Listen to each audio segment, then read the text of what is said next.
This episode is sponsored by football's ultimate survival game. Let's see who's the final one standing. AFTV Transfer Daily, the show that keeps you up to date with players will be linked with a transfer move to Arsenal.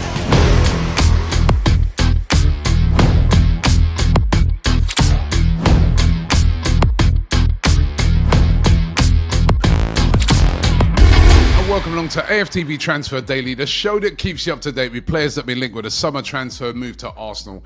The Premier League season is back.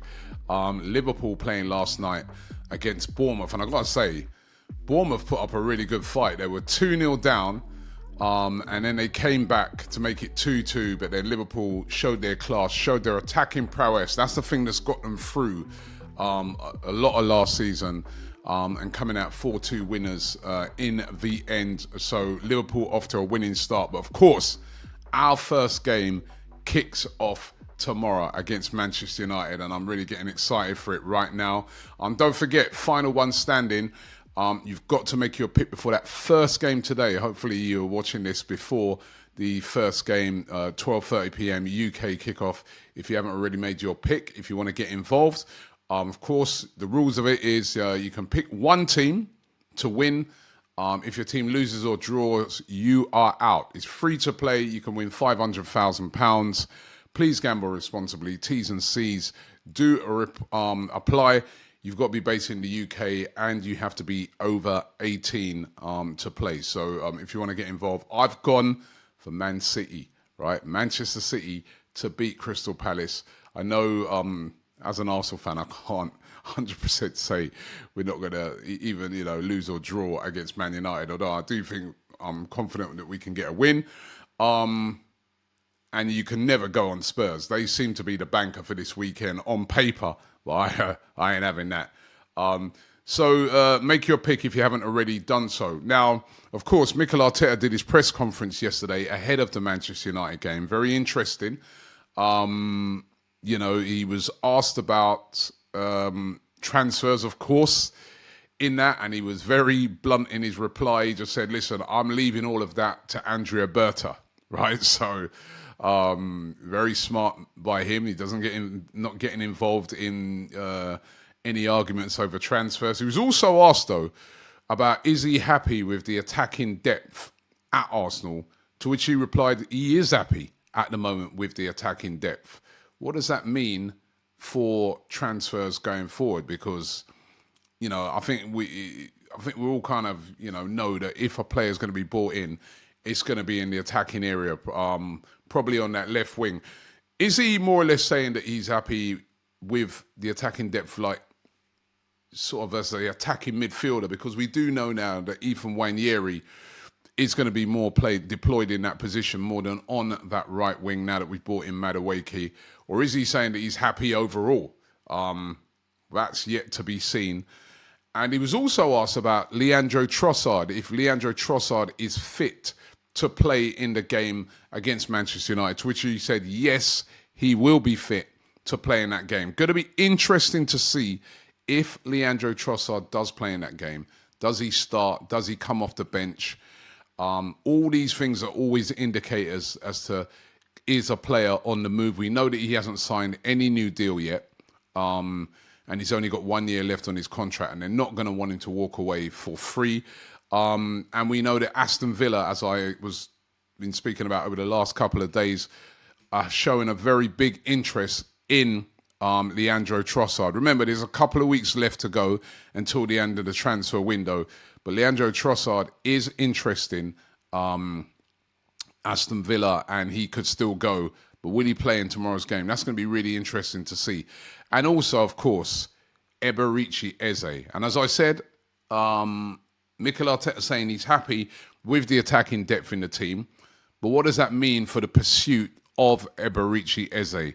The more and more you're starting to read, you're kind of starting to think, are Arsenal moving away from this deal? Now, his release clause has now ended. There's, I remember the journalist Sammy Mokbel said that he actually ended at the start of this month. And then there was a lot of people saying, no, actually, what it is, it ends a couple of weeks before the end of the window. There's people who say that it ends once the first game kicks off of the Premier League. Well, it's ended today officially. Like whether it was a couple of weeks ago, this is, one of the two of them. It's now ended. So you're not going to be able to just meet his release clause and get a deal done for Eberechi Eze. But I think none of the teams that were looking at Eze in Arsenal or Spurs ever planned to meet his release clause. They're always looking to go underneath that. The release clause, of course, was £68 million. They're aiming at around about 50, 55. Now, Oliver Glasner, the manager of Crystal Palace, was asked about Eze. Is he going to be sold? Will he be playing this weekend? He said he will be playing against Chelsea this weekend. So he will be playing. So that means no deal has been done for him yet by any club. But it does look like Spurs seem to be ahead of the game when it comes to this signing. Eze favours Arsenal. But right now, Arsenal are not really making any definitive moves to try and get this deal done. And Spurs are. It's been said that after this weekend, Spurs are going to put in an official bid to try and get this deal done for Eze. Still very quiet from Arsenal. Like him, they've got an interest, but there's even been rumours that Arsenal are moving away from trying to get Eze and just focusing on getting in a left winger. That people from inside the club are saying, listen, he's a great player and everything, but we're covered in that area. What we need is an out-and-out left winger, and could Arsenal be sort of easing out of the race to get Eze? Gonna have to wait and see. I think it's when Spurs get really serious with this, we'll see if Arsenal put in a counter bid. Rodrigo, he's an out-and-out winger. Left winger. Well, I was about to say available. We don't know if he's available. We know that La Liga is kicking off this weekend. All of their games kick off as well. Real Madrid don't actually play until Tuesday. They're going to be taking on Osasuna at the Bernabeu. But will Rodrigo figure in that game? Will he start? He's hardly started. He didn't start hardly any games in the Club World Cup. He hasn't even been starting in pre-season. He's been coming off the bench. That's where he's been doing all his work. And you wouldn't expect him to start against Osasuna. He wants to stay at Real Madrid, but I think the writing's starting to be on the wall for him that, listen, you're not going to start, and he could go. It's a World Cup year. Players want to be playing. But where will he be heading? We saw this week that Manchester City are very interested in buying Rodrigo, but any deal for him depends on them selling Savinho. Any possible deal for Arsenal buying Rodrigo depends on them moving out players like Trossard, Fabio Vieira. But this was interesting from ESPN yesterday. They claimed that if Rodrigo does come to the Premier League, his favoured destination is actually Liverpool, not Arsenal, not Manchester City. That's what ESPN are claiming. Still all yet to be seen. But Rodrigo, where is he going to end up? It would be perfect for Arsenal over on that left wing. Alexander Zinchenko, will he be in the squad tomorrow to take on Manchester United, and will he get onto the pitch? Fenerbahce are the team that are trying to sign him. According to Sporks, a publication over there in Turkey, they claim that a deal has been agreed for £8 million to sign Zinchenko. Turkish outlets, not always the most reliable. We're going to have to wait and see if this is indeed true, but that's what they're claiming today. And also Fabio Vieira. We know that he's been heavily linked with a move to Stuttgart, but have Arsenal suffered a blow on that one? Because according to Fabrizio Romano, he claims that Stuttgart are on the verge of signing Thiago Thomas from Wolfsburg for around about £12.9 million. If they do that, that probably puts an end to them moving for Fabio Vieira. Arsenal trying to get cash in for Vieira. They don't really want to send him back out on loan again, but are they going to have no choice in this matter? Still struggling to get money in. What is Andrea Berta's plan? What is he cooking up before the end of this transfer window? That's the intriguing thing. As I said, Mikel Arteta said, I'm leaving it to Andrea. What is he cooking up?